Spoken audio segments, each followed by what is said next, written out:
Depuis quelques semaines et jusque fin juin 2023, la chaîne de radio Vivacité soutient le podcast J'aime mon métier.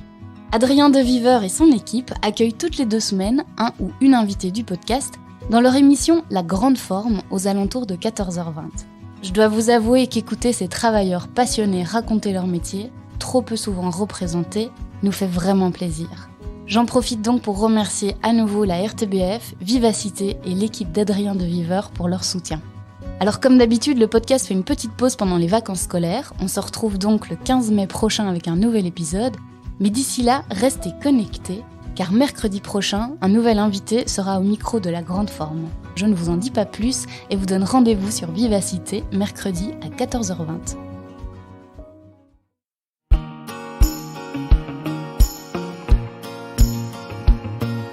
Bienvenue dans le podcast J'aime mon métier, le premier podcast belge qui met en lumière les métiers humains et inspirants des secteurs du social et de la santé. Je suis Émilie Vinsotte, co-directrice de la plateforme du Guide Social, la référence depuis près de 40 ans pour de nombreux travailleurs et acteurs psychomédico-sociaux. J'aime mon métier, c'est l'envie de mettre sous les projecteurs ces métiers essentiels et chargés de sens qui tissent notre secteur associatif au quotidien et qui jouent un rôle indispensable au développement de la société. Nous sommes donc partis à la rencontre de ces femmes et de ces hommes qui aiment leur métier. Des gens résilients, engagés, passionnés, animés par cette soif de relations humaines. Didier, notre invité du jour, n'est pas un travailleur social. Pourtant, depuis 25 ans, il est une des forces vives du terrain associatif. Didier est responsable de communication au CPAS de Charleroi. Porte-parole, mais aussi garant de la bonne image du CPAS Carolo, Didier gère l'ensemble de la communication interne et externe de cette grosse machine du social. Parmi ses missions, on retrouve le développement de la stratégie de communication, la gestion des crises ou encore la prise en charge des journalistes. Ce métier nécessite à la fois une bonne connaissance des différents services du CPAS et des professionnels qui y travaillent, mais aussi une forte empathie. Didier nous emmène donc dans les coulisses du plus gros CPAS de Wallonie et Bruxelles, qui emploie en effet quelques 2500 travailleurs. Ensemble, on va déconstruire les clichés de l'aide sociale, s'informer et dédramatiser ces centres qui accompagnent des milliers de citoyens au quotidien.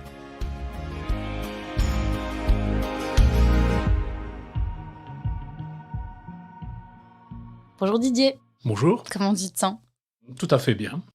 Je te propose de te présenter et puis de nous présenter le métier pour lequel tu es venu aujourd'hui. Donc mon nom est Didier Nering, je suis responsable du service communication du CPAS de Charleroi, donc d'une équipe de 5 personnes qui s'occupe de la communication interne et externe du CPAS de Charleroi, qui est un grand service public vu qu'on est 2500 agents et nous avons dans nos différents secteurs, que ce soit le social, les maisons de repos, les services de santé mentale, les espaces citoyens, nous avons 70 points de contact avec le public sur l'entité de Charleroi. Quels sont les gros clichés autour des CPAS ? Toi qui es chargé de com, évidemment, tu dois en connaître. Ce sont les clichés éternels et je passe ma vie à les combattre. Ça m'arrive de donner une information sur le CPAS à des enfants de 6e primaire ou même de secondaire. Et là, on voit déjà que les enfants et les adolescents sont formatés. On nous dit, tiens, au CPAS, c'est les fainéants, c'est les personnes qui ne veulent pas travailler. Et donc, on se rend compte qu'il faut leur dire que c'est pas ça du tout et que tout le monde peut se retrouver du jour au lendemain au CPAS. Les étudiants qui terminent leurs études après 25 ans n'ont pas droit, je vais dire, au stage d'attente de l'ONEM. Ils doivent directement recevoir l'aide du CPAS. On a des étudiants qui passent directement de la case études à la case CPAS. Donc ça peut concerner a priori tout le monde, quoi. Alors on a vraiment, quand on parle aussi des clichés, moi j'entends très souvent, et parfois même dans le personnel de chez nous, parce qu'il est varié, je vais parfois faire des informations au personnel de maisons de repos, par exemple, qui ont l'idée préconçue que les personnes qui sont aidées par le CPAS, donc qui reçoivent le revenu d'intégration sociale ou une aide quelconque, restent des années, ou voire à vie au CPAS. Or c'est typiquement faux. Je veux dire, la plupart des personnes restent très peu de temps au CPAS. Entre le moment où une personne effectue sa demande d'aide et le moment où elle quitte le CPAS, il se passe en moyenne 8 mois et demi. Donc c'est relativement peu. C'est le temps, je veux dire, pour la personne de rebondir, de retrouver un emploi, de faire une formation. Donc on voit vraiment que ce cliché est complètement faux, quoi. Et donc il faut démonter ces clichés-là. Un autre cliché qui est vraiment, mais qui revient à chaque séance d'information que je donne, c'est oui, le CPAS n'aide que les étrangers. Ça, c'est systématique. Or, c'est aussi complètement faux. On aide, je veux dire, dans le pourcentage de personnes qu'on aide, c'est 5 à 8% des personnes étrangères qu'on aide, et on aide que les personnes étrangères qui sont légales sur le territoire. Et donc, il faut savoir, par exemple, que les personnes qui sont sans papier, on ne peut les aider de par la loi, parce qu'un CPS agit toujours en fonction de la loi, que par l'aide médicale urgente. Et donc, les gens sont toujours étonnés de dire, mais non, les personnes que vous connaissez ou auxquelles vous pensez n'ont jamais droit à l'aide du CPS, quoi. Et puis tu me parlais d'un cliché un peu plus anecdotique, mais que certains enfants pensaient que vous faisiez de la défense des animaux aussi. Oui, oui, oui, tout à fait. Lors d'une séance comme ça, un petit garçon en 6e primaire m'a dit: «Oui, vous vous occupez aussi des animaux», mais il confondait justement CPS et SPA. Mais ceci dit, c'est pas tout à fait faux, parce qu'on a développé récemment un projet Dogwash avec la SPA de Charleroi. Et donc le but, c'est que les animaux des personnes SDF ou des personnes en grande précarité puissent être toilettés, puissent être soignés, voir un vétérinaire. Donc quelque part, Oui, c'est il y pas a de tout à l'idée. il y a de Ouais, l'idée, c'est ouais. pas tout à fait faux. Alors on va un peu remettre le CPS dans son contexte, pour ceux qui ne sont pas au courant de tout. Il y a donc un CPS par commune en Belgique, ça fait 262 CPS en Belgique. Le CPS de Charleroi, c'est une machine. Avec le CPS de Liège, c'est les plus gros en Wallonie, j'imagine. Selon le CPS de Charleroi, c'est de loin le plus gros CPS même de la Fédération Wallonie-Bruxelles. Parce qu'on a toujours, je veux dire, nos maisons de repos, on a toujours nos services à domicile, ce que peu de CPS ont gardé. Le CPS de Liège, par exemple, a intercommunalisé ses maisons de repos et son service à domicile, donc il est plus petit, si ce n'est que son service social est au moins aussi grand que le nôtre. Tu parlais donc de 2500 travailleurs. Quelles vont être alors les missions d'un CPS? Un CPS, dans la loi organique, il doit organiser l'aide sociale. Ça, c'est vraiment la première chose, et c'est la seule chose qui est imposée au CPS. Maintenant, le CPS est un service public qui a la personnalité juridique. Et donc, il peut créer tous les services qu'il souhaite et qu'il peut financer, bien entendu. C'est ainsi qu'on ne peut pas comparer, je vais dire, un CPS d'une grande ville comme Charleroi à un CPS rural où généralement on n'aura qu'un service social.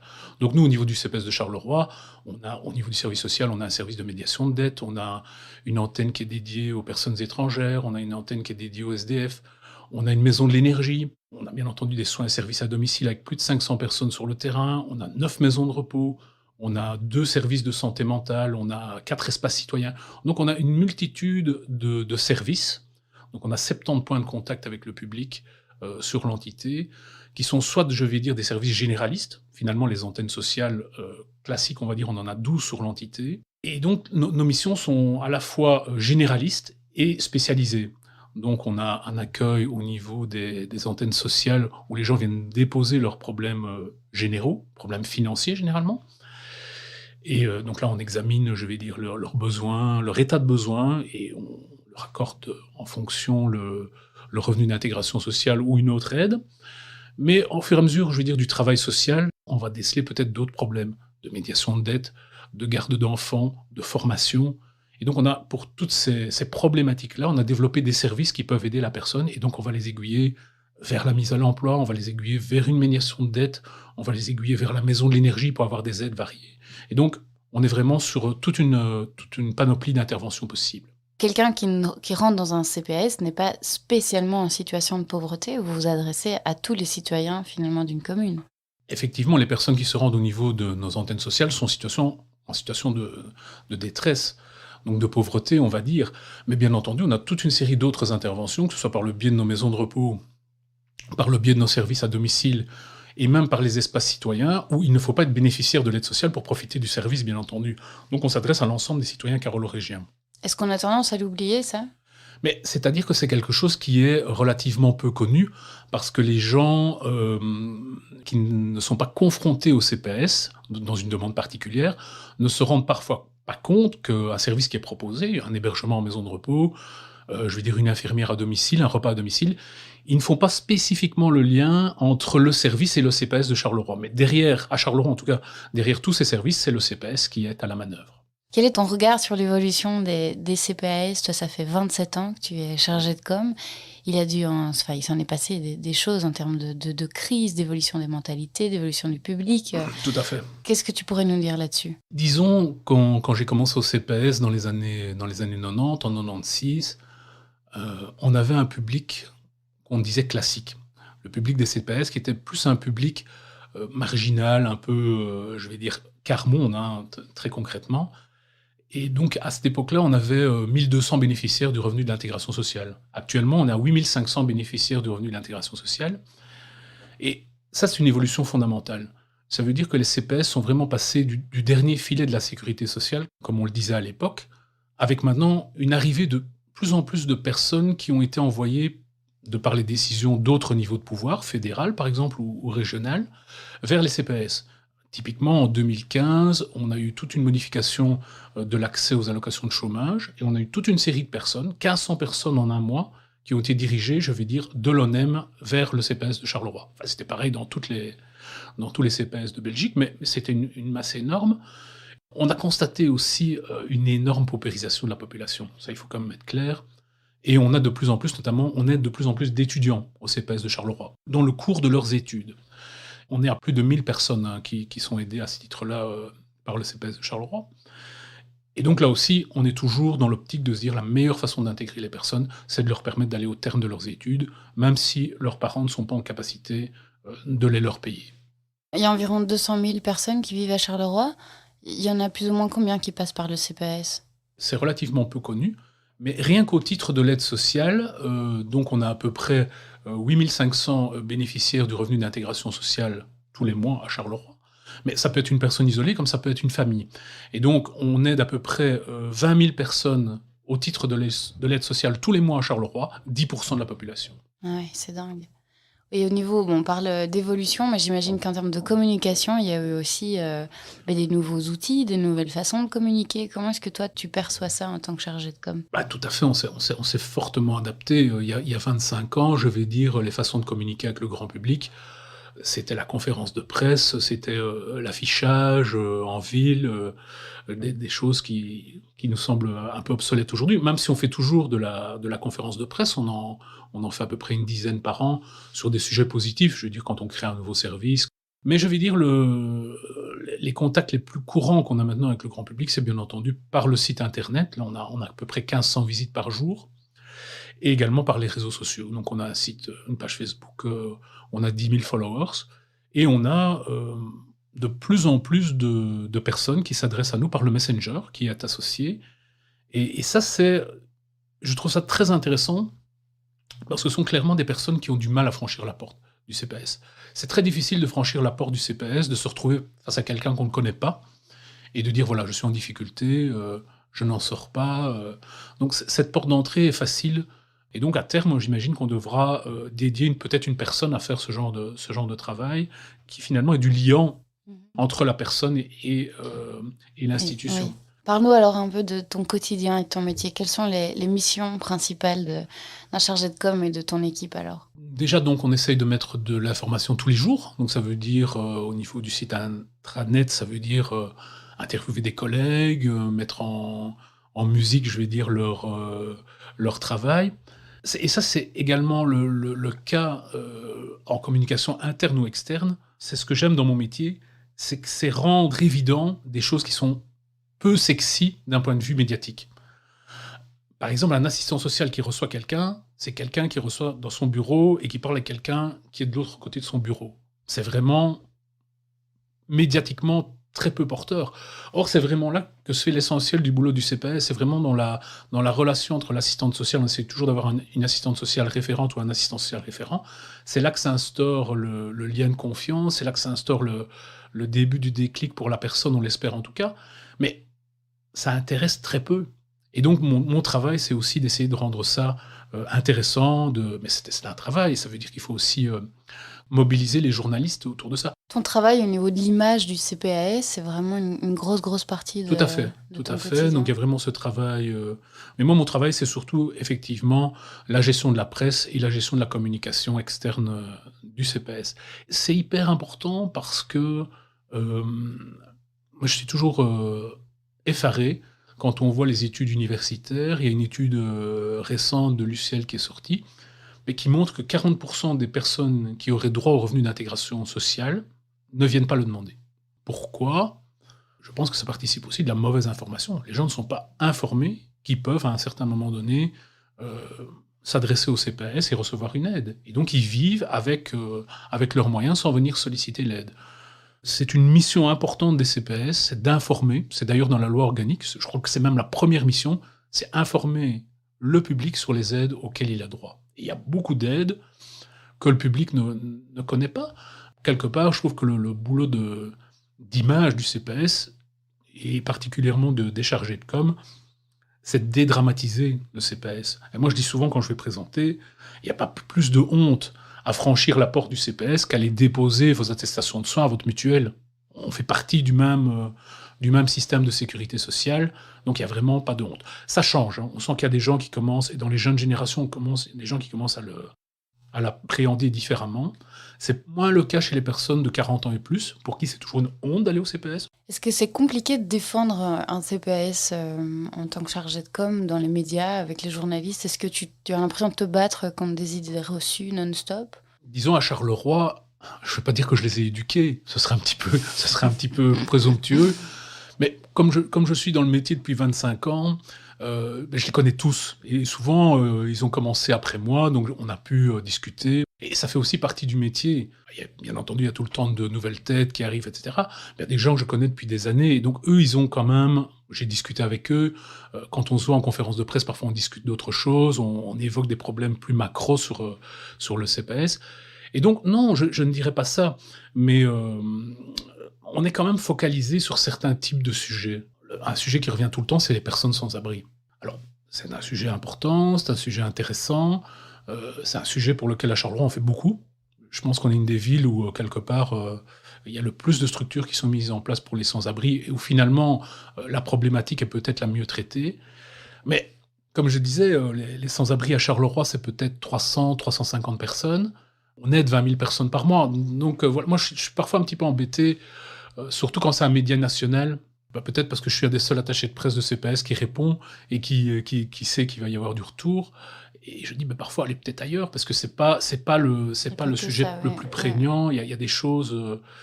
tout récemment, il y a une semaine, je suis appelé par la Nouvelle Gazette de Charleroi, parce qu'il y avait un petit buzz sur Facebook, une personne qui avait aidé une personne sans abri à la gare de Charleroi, en disant, personne un peu naïve... qui dit, la personne en question, elle me dit, je suis sans abri, on ne me reçoit pas en abri de nuit, je ne reçois aucune aide, je lui ai donné mon écharpe, etc., etc. Et donc effectivement, je vais voir les commentaires sur les réseaux sociaux, c'est scandaleux, on ne fait rien, raciste aussi souvent, on ne fait rien pour nos bons sans-abri belges, etc., etc. Et évidemment, je suis appelé par la Nouvelle Gazette, et je dis, écoute, à la personne qui m'appelle, je ne connais pas la personne, mais je vais me renseigner. C'est assez facile, hein, donc j'envoie le poste à mes collègues de la mission rue. Je dis, mais non, on la connaît comme les chemins, c'est une personne toxicomane qui ne veut pas aller en abri de nuit parce qu'elle a une consommation problématique. Mais on l'aide par ailleurs, par une couverture, par de l'échange de matériel d'injection, de tout on a aussi une psychiatre de rue qui peut aller à la rencontre des personnes et qui là peut essayer de raccrocher les personnes vers des réseaux de soins. Donc il y a tout un travail qui se met en place.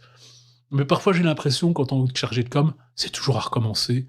Et alors quand je vois ça sur les réseaux sociaux, que je dis, que fait le CPS?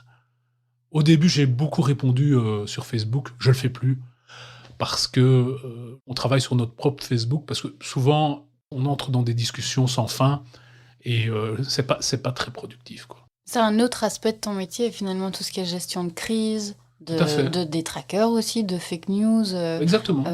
Comment est-ce que tu t'y prends? Comment Mais vous fonctionnez en équipe pour ça? on a beaucoup d'appels de la presse pour des personnes, par exemple, qui se plaignent de ne pas avoir été entendues, de ne pas avoir reçu une aide du CPS. Et souvent, c'est pour des questions pour lesquelles les CPS ne sont pas compétents. Et donc, voilà, une personne qui n'a pas de logement, on m'appelle en disant, tiens, la personne en question n'a pas de logement, que fait le CPS? Le CPS n'est pas un opérateur de logement. C'est-à-dire, on a un service logement, on essaie d'aider les gens, mais on n'a pas, je vais dire, un parc de logements libre à disposition. Ouais. Donc, on joue toujours, je vais dire, on est des facilitateurs de logement. Je veux dire, si quelqu'un a besoin d'une garantie bancaire, a besoin d'une aide pour s'installer dans un appartement, ce genre de choses, on peut jouer. On a quelques logements de transit, mais on n'a pas toujours des logements. Un autre exemple type on peut avoir, par exemple, quelqu'un qui reçoit une garantie du CPS, Et ça arrive souvent ça peut déjà arriver quelquefois à Charleroi. La personne ravage le logement du propriétaire, et puis le propriétaire se tourne vers la presse en disant voilà, c'est quelqu'un qui est aidé par le CPAS. Et que fait le CPAS? Mais le CPAS, je veux dire, on ne se pose pas la même question. C'est comme si on se posait la question en disant tiens, un chômeur a battu sa femme, que fait l'ONEM? C'est exactement la même chose. On n'est pas responsable du comportement des gens, ni financièrement, ni moralement. Il y a vraiment une question d'adaptation qui est indispensable dans un métier comme ça. Quelles seraient pour toi les autres qualités à avoir pour être un chargé de com? Il faut être résistant au stress. Ça, c'est une chose, J'imagine. parce que j'ai un document où j'ai mon activité sur 3 semaines et je passe mon temps à reporter les choses et à reprogrammer. En fait, je fais jamais ce que j'ai prévu le jour même. Donc il faut aimer l'imprévu. Il faut avoir bien entendu une très bonne connaissance des personnes qui travaillent dans l'entreprise.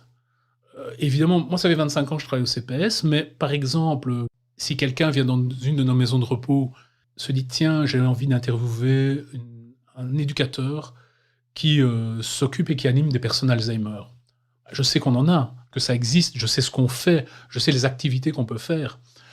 Donc il faut avoir une très bonne connaissance pour dire aux journalistes oui, ou à la personne qui vous interroge oui, je connais, je peux vous mettre en contact avec une personne, etc. Mais il faut aussi avoir la modestie de se dire l'éducateur qui est tous les jours avec les personnes Alzheimer, elle va beaucoup mieux parler, elle va beaucoup mieux évoquer les problématiques que moi je ne pourrais le faire. Et ça, je peux l'étendre à tous les métiers du CPS. On a 80 métiers, ça va, je veux dire, de l'assistant social qui reçoit en antenne sociale, mais il ne fait pas le même boulot que l'assistant social qui est en médiation de dette, ni celui qui s'occupe de l'admission des personnes âgées en maison de repos. Donc je dirais il faut être à la fois très au courant de son institution, et dans une institution comme la nôtre, c'est très compliqué, parce qu'on crée tout le temps de nouveaux services, les services évoluent, les subsides évoluent, il y a vraiment tout le temps de nouvelles choses. Et bien connaître les gens, évidemment pas les 2500 agents du CPS, mais connaître pas mal de gens. Donc ça veut dire aussi, il y a un travail de communication personnelle avec eux, de dire voilà, qu'est-ce que vous faites comme métier. Quand on les croise dans des moments informels, on peut parler, on apprend des choses.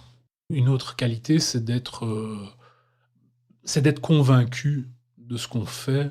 Au CPS, on aide vraiment les gens dans ce qu'ils ont de plus intime. C'est ce que je dis toujours quand je fais les séances d'accueil des nouveaux agents. Quelqu'un qui franchit la porte du CPS, il est en difficulté. Donc, que ce soit pour une aide sociale, que ce soit parce qu'il est surendetté. On a eu récemment ici, pendant les derniers mois, des dizaines de personnes qui se sont adressées à nous parce qu'ils n'arrivaient plus à payer leur facture d'énergie. Et c'était d'autant plus compliqué pour elles que c'était des personnes qui ne pensaient pas que ça pourrait leur arriver. Mes collègues me racontaient, les personnes arrivaient en larmes. Or, c'est pas notre public habituel, parce que notre public habituel, finalement, il est peu impacté par la crise énergétique, vu qu'il bénéficie du tarif social. Donc, il y a vraiment se dire, une personne qui s'adresse au CPS, quelle que soit la porte d'entrée, c'est toujours quelqu'un qui est en difficulté. Et donc, la première qualité qu'on doit avoir, et c'est le cas également pour le chargé de com, c'est d'être empathique avec notre public. C'est un secteur dans lequel tu voulais travailler, justement, de la com, mais aussi un secteur plutôt social? Non. En fait, j'ai fait ce qu'on appelait une licence, un master en journalisme et communication à l'ULB. Donc je pensais travailler comme journaliste, comme toutes les personnes qui font ces études-là le pensent naïvement.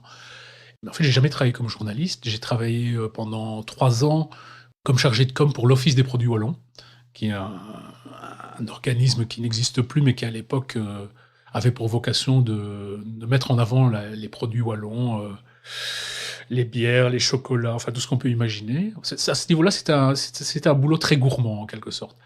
Et non, donc pour répondre à la question, au niveau du CPS, c'est un hasard complet. C'est un hasard complet. Un poste s'ouvrait, donc il y avait un examen. J'ai présenté l'examen et j'ai été choisi. Mais objectivement, à l'époque, je ne savais pas ce que c'était un CPS. Quasiment pas ce que c'était un CPS.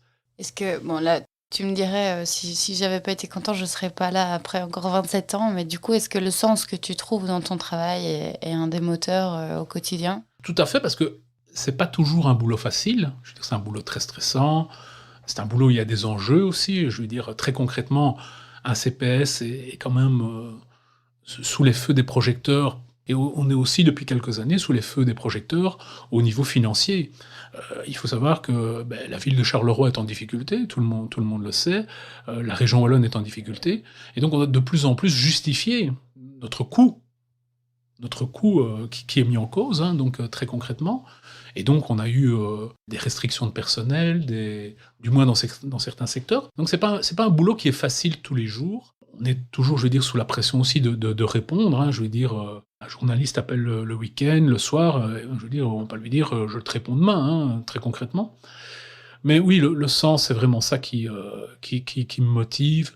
D'abord, j'ai la chance de travailler dans un CPS où on a une masse d'activités différentes.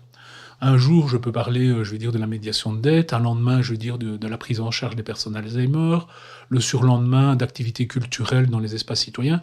Donc on est vraiment sur des champs d'action très variés. Mais ce sont tous des domaines où finalement il y a une importance à travailler. Et moi, je suis toujours, je veux dire, pour moi, c'est un plaisir quand on a un bon reportage. Et c'est pas quand on a une félicitation, mais se dire, tiens, le travail de cette personne, il est mis en valeur parce qu'il est capital pour le bénéficiaire, quoi. On a des agents formidables dans pas mal de domaines et qui apportent des choses aux gens. C'est quoi une bonne journée pour toi, justement, alors? C'est une journée où, comment dire, on a pu, d'un point de vue pratique, soit mener une belle campagne de com en interne. Récemment, par exemple, on a mené une campagne sur les économies d'énergie en interne, parce qu'on est aussi frappé par la crise et par l'augmentation des coûts. Et là, on a eu pas mal de bons retours. Et là, on sent que les membres du personnel sont intéressés, se disent, ben oui, au niveau de mon travail, de mon service, je vais aussi économiser les énergies. Ce que vous me dites, c'est pertinent et c'est logique. Et ça peut être aussi, pour moi, une bonne journée, c'est quand on a eu l'appel d'un journaliste sur un sujet qui parfois est compliqué, et qu'on a pu démontrer que notre action, elle est pertinente, qu'elle est efficace, et qu'elle peut vraiment agir dans la vie des gens. Et quand on a un bon article de presse le lendemain, ou quand on a un bon passage au JT, on se dit, là, on a fait notre boulot convenablement. C'est quand ça touche, finalement, quand tu arrives à informer. Oui, c'est ça. Maintenant, on est parfois objectifs. aussi sur la défensive, parce qu'on est parfois mis en cause ça m'arrive aussi parfois de refuser. C'est pas facile parce que quand on est chargé de com, le journaliste, c'est un partenaire, c'est pas forcément un ami. Je veux dire, c'est donnant-donnant, on a besoin d'eux, mais ils ont besoin de nous. Il faut entretenir une bonne relation avec eux, mais une relation saine. Il faut parfois dire non. Il y a parfois des sujets où le CPS n'a pas intérêt à s'exprimer. Parce qu'il n'est pas compétent, parce qu'on peut faire des amalgames, et comme je le disais souvent, ou par exemple avec l'exemple des Ukrainiens, on a eu récemment une journaliste de la RTBF qui m'appelle et qui me dit « Ah, j'aimerais bien faire un sujet sur une famille ukrainienne qui est logée chez des personnes, et ça dure, et les personnes voudraient bien que la famille ukrainienne trouve un logement ailleurs. » Je lui dis oui, mais on n'est pas compétent.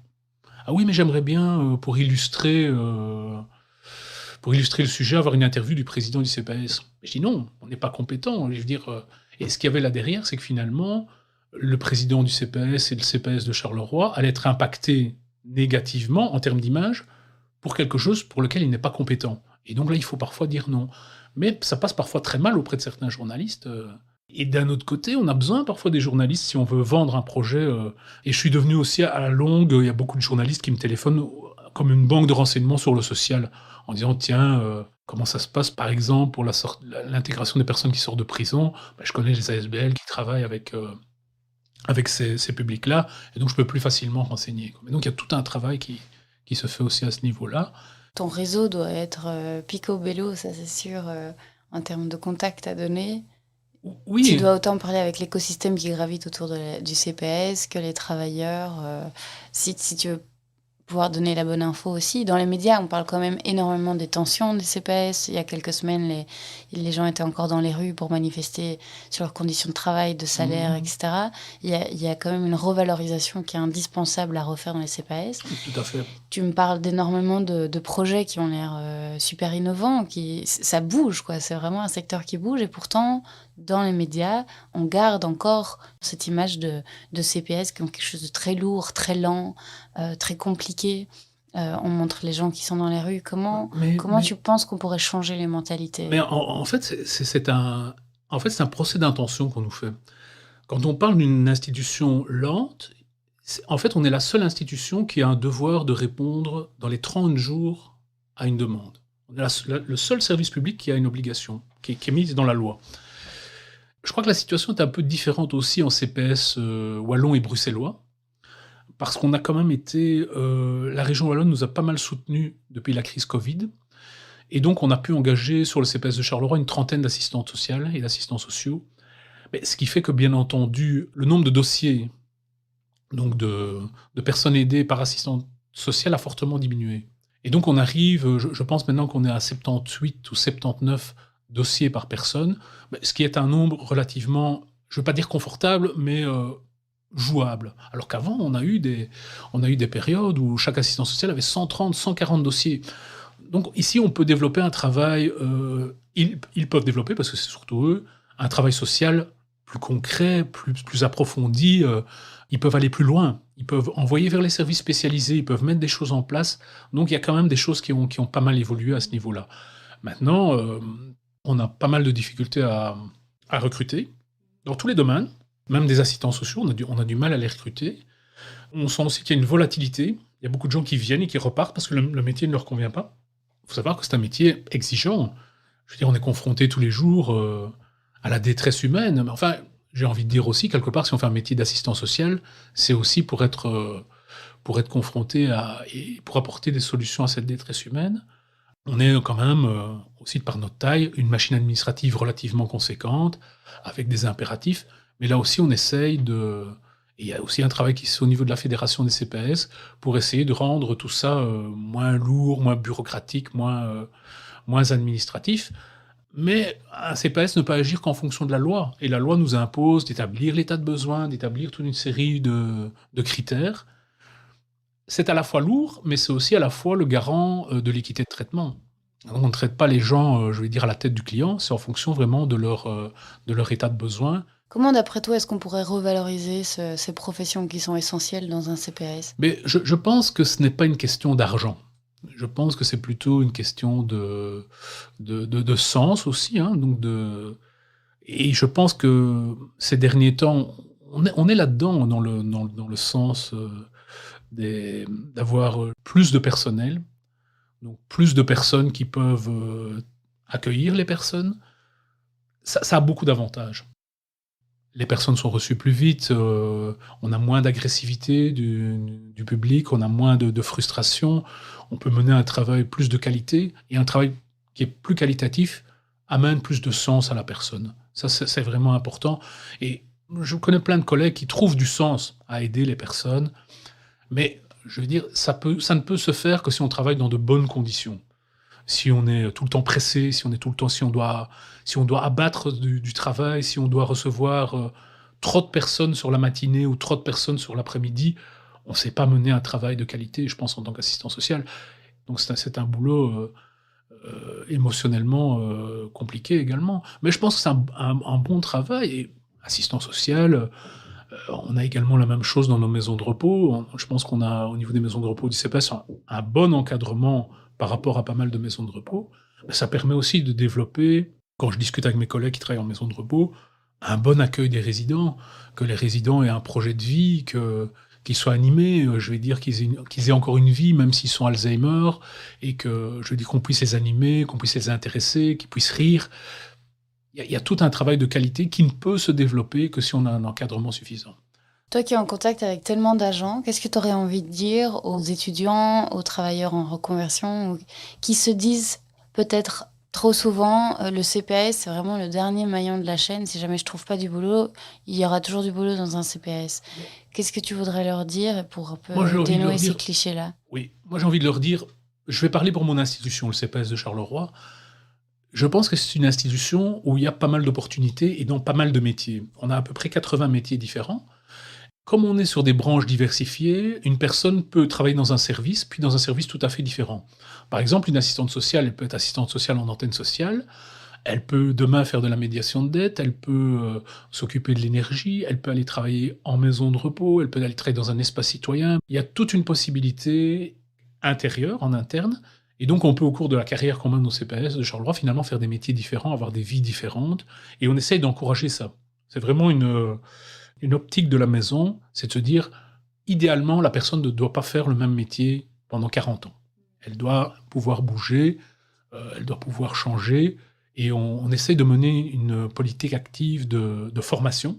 Donc je dirais aux étudiants, on exerce des métiers qui ont du sens, dans le sens où que ce soit, on est 10% de la population carolorigine dans ses besoins primaires, donc ça veut dire dans ses besoins vitaux, des personnes qui sont le CPS ne s'en sortiraient pas. Donc on aide les gens au quotidien, mais dans d'autres secteurs également. Je veux dire, la personne qui est aide familiale et qui va au domicile, elle a un travail essentiel, c'est un maillon essentiel, c'est typiquement un métier qui est peu valorisé. Or, c'est le maillon essentiel dans la chaîne du travail à domicile, parce que c'est la personne qui voit le plus la personne âgée et qui va peut-être se rendre compte, ah mais madame une telle, je la connais depuis 7-8 ans, je vois qu'il commence à y avoir des problèmes, ce genre de choses. C'est aussi un métier qui a du sens. Bah, idem en maison de repos, on a des gens qui rentrent en maison de repos.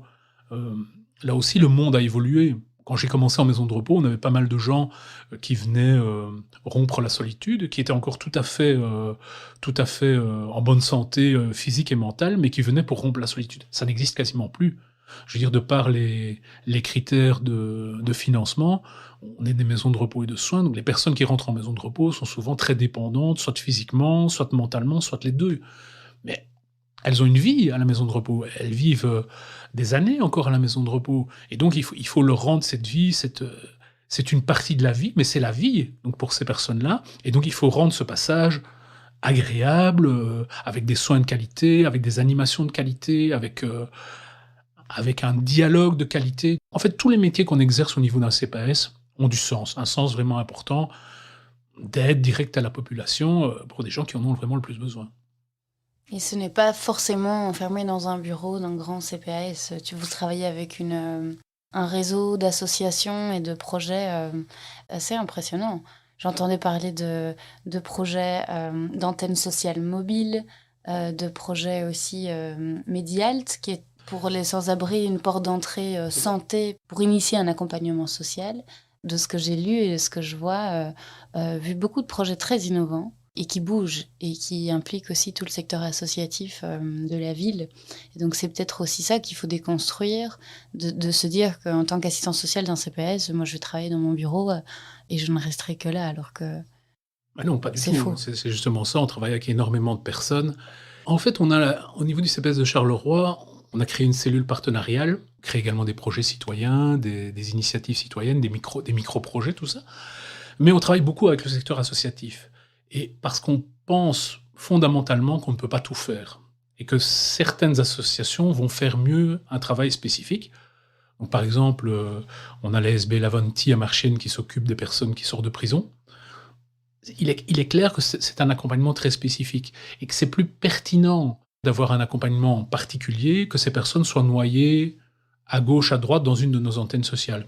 Alors ce qu'on fait, c'est finalement on finance cette ASBL-là, on travaille avec des haltes garderies dans différentes communes de Charleroi pour permettre aux personnes qui ont des enfants en bas âge de pouvoir mettre leur enfant à la garderie pendant quelques heures, le temps d'aller solliciter un emploi ou d'aller en formation. On travaille avec tous les opérateurs culturels de Charleroi.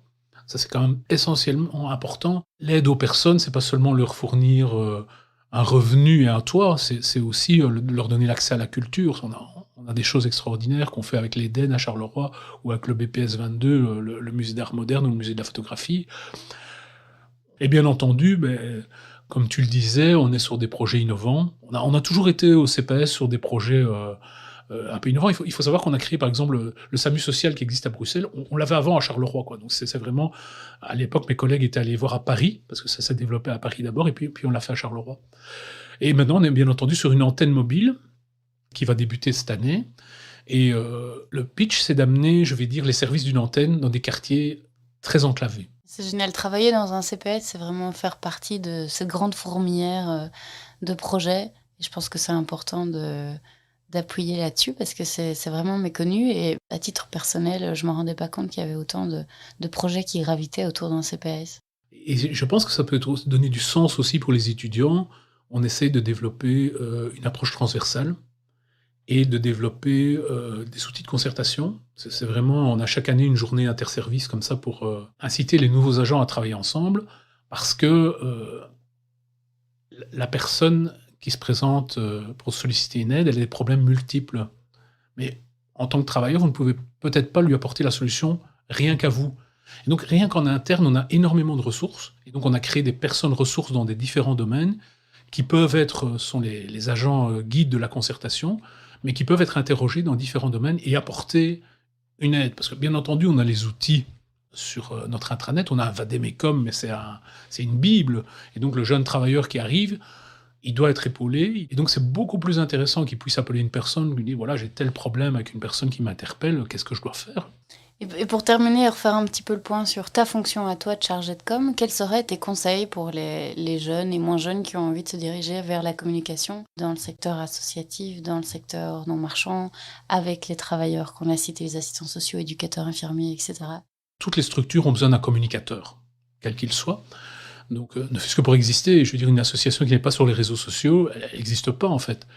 Et donc, on a quelque part une offre qui s'est amplifiée vers des communicateurs pour travailler dans le social. Et je dirais fondamentalement, à la base, c'est le même métier. Si on est communicateur pour une entreprise de sidérurgie ou pour une entreprise chimique, pour une entreprise pharmaceutique, ce sont les mêmes outils, c'est les mêmes moyens, les mêmes médias. Mais quelque part, je pense que, comme je le disais tout à l'heure, on doit vendre, parce qu'il faut le vendre, le CPAS ou son association, on vend des services qui ont du sens et on met en avant des collègues qui font des métiers remarquables. Et donc, je pense que ça peut apporter aussi pas mal de satisfaction personnelle de faire fonctionner son institution, parce que, très concrètement, on peut mettre en place tous les services qu'on veut. Si on n'a pas le public qui en a besoin, qui répond, on a raté fondamentalement son job, quoi. Donc un bilan plutôt positif quand même, malgré tout. Positif, oui, quand même. J'ai le sentiment d'avoir changé un peu l'image du CPAS avec mes collègues, hein, pas que moi, bien entendu, parce que, comme je disais, moi, je ne fais jamais que mettre en avant le travail de mes collègues, mais on a communiqué plus largement, sur plus de canaux, et donc je pense que les carolorégiens, parce que finalement, c'est à eux qu'on s'adresse, connaissent mieux le CPAS, et quand je suis les chiffres d'évolution des gens qui viennent voir notre site internet, ça augmente tout le temps. Je me dis, voilà, là, on a fait notre job, quoi. Est-ce que tu aurais un livre, une série, un film à nous conseiller pour nous mettre dans tes baskets quelques instants, ou comprendre ce système de CPS, ou peut-être comprendre quelques techniques de com intéressantes ? Est-ce qu'il y a une inspiration pour toi que tu voudrais partager ? Ce sont déjà des vieux bouquins, mais Tête de Turc de Günter Wallraff, qui s'était mis dans la peau d'un travailleur immigré, c'est vraiment ça. Et aussi le cas de Wistreham, la journaliste s'était mise dans la peau d'une dame d'ouvrage, exploiter ce genre de choses. C'est vraiment ça, c'est se dire, en tant que communicant, mettez-vous à la place de la personne sans abri, mettez-vous à la place de la mère célibataire qui vient solliciter l'aide. Si on ne sait pas dialoguer avec les personnes, à la fois les membres de son personnel et les personnes bénéficiaires, on communique mal. Ouais. Merci beaucoup, Didier, pour cette interview très intéressante. Bonne continuation à toi et à toute ton équipe, et à bientôt. À bientôt alors. Merci d'avoir écouté ce témoignage jusqu'au bout. Nous espérons qu'il vous a plu, inspiré, informé, remotivé, voire même donné l'envie d'une reconversion. Si c'est le cas, aidez-nous à diffuser ce podcast un maximum. Comment ? En partageant par exemple le lien du podcast autour de vous, en le notant de 5 petites étoiles sur les plateformes d'écoute, ou en usant du bouche à oreille sans modération. Et si ces thématiques vous intéressent, n'hésitez pas à aller faire un tour sur le site du Guide Social ou directement sur le site de J'aime mon métier, www.j'aimemonmétier.be. Et enfin, si vous avez une question, une suggestion ou une envie de prendre la parole, envoyez-nous un email à podcast@guidesocial.be. Merci pour votre soutien et à bientôt.